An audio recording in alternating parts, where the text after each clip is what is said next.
Kain tayo guys. So yan ang ating kakainin ngayon ay gulay. Gulay at sinigang na hipon. Masarap talagang kumain guys pag may kasalo ka.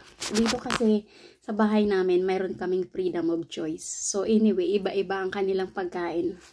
So minsan nakakatulirong mag-prepare kasi pagkain ng mga anak ko, yung sa asawa ko pag hindi ko type.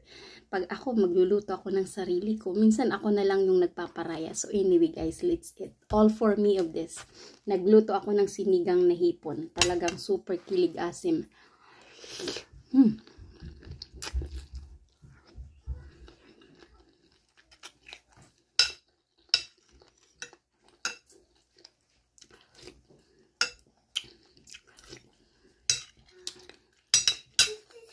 Okra. The king does it.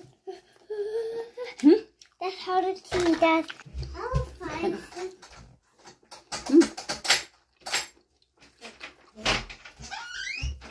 Chili. Anghang. Ha! Ha! Parang imperno.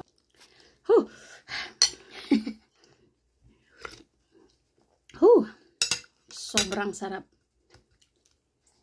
Talong.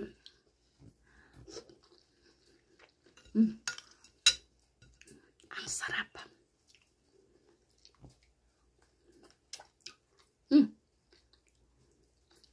Talbos ng ampalaya.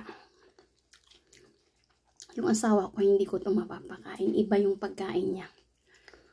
Ang sarap talaga guys. Again, pag parehas kayo ang kinakain nyo. Kasi nag-i-enjoy kayo. Pag kumakain ka mag-isa, ganito lang. Pero okay na rin. Nandyan naman kayo. Sarap.